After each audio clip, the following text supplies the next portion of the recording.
Well, welcome to another weekly update, and it's a bit of a sad weekly update this week. I'm joined by Natalie, our ministry coordinator, who's been an amazing member of our team for many, many years now. But as many of you know, this is now her in her last month with us. She's and her family have been incredible contributors to our church family and ministry life here at church. But they're moving away from us, and so Nat's given us her official that it's in writing that they're leaving, and that's happening. Their last Sunday here will be on the 11th of October. What's the plan? Yeah, so we're definitely leaving. I know it seems like the longest farewell ever.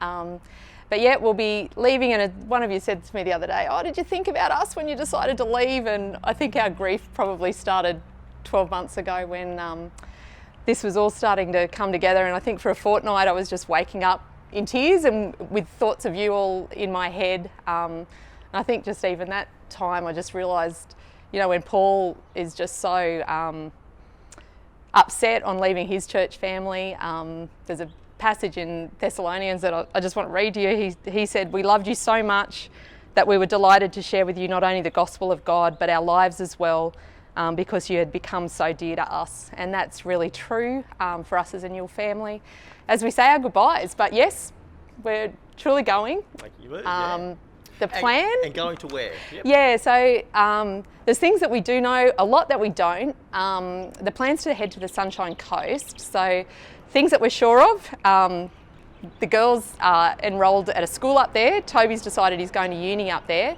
Rob has a job on the north side of Brizzy, and we have a block of land. And that's about it at the moment. But I think the gospel is a gospel where we move. And this year I think it's taught all of us that there's a lot of things that we aren't in control of. And I think the truth that I've clung to is that God is always working for our good, and he wants us to keep growing. And it's very clear that there's lots of ways that I still need to grow, my family still needs to grow. And God is the one who builds his church, and he places his people in various places for the building up of his church and for our growth. So don't know what that's going to look like, but I'm clinging to the fact that he always works for our good and for his own glory wherever he decides to place us in his church. So that's it. It was something like, 8-9 years ago that you first came to Ipswich, you joined our church family. You then joined our team, and I think so many people in the church have felt so blessed by your ministry. I have personally, our family has personally felt so blessed by Nat's ministry to us and love for us. And it's Nat and it's the whole family as well. Rob as an elder as well, and the kids. What's it been like for you? Tell us about that journey and what you've loved. Even sort of sharing that, I think when we left Grafton, my friend there just said, "What's one thing you need prayer for?" And I just said that I'll have a church family that'll help me to keep my eyes on Jesus. So I just want to thank you that you have been the answer to that prayer. The things that I'm going to miss. It was a few years ago that Scott did a sermon series on Ephesians, and a verse from Ephesians 3. I'll read it to you and then I'll explain it to you.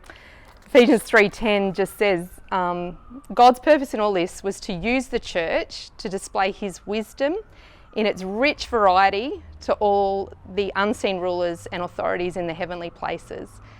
And where it talks about his wisdom in this rich variety, some versions use the word manifold, and I think that's what I'm really going to miss, that every Sunday that I get to meet with you, my family gets to meet with you, I get to see God's manifold wisdom, not just who he's brought here to Central with people with so many backgrounds, but just to see the gifts that he's given his church on display.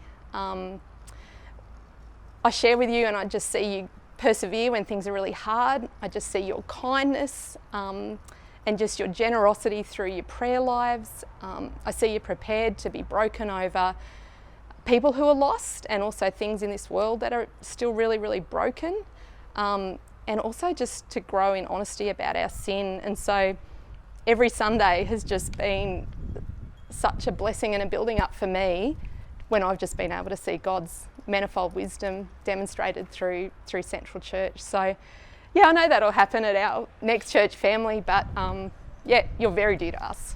Yeah. We're going to save all the tears until the 11th of October. We'll have some time on that Sunday to just remember and celebrate and send off with our great blessings in Christ. So keep that date aside. We did just want all of you to know what's happening. So a sad weekly update. Happy tears. We can. Happy Yes. tears. We'll go with that. See ya. Welcome.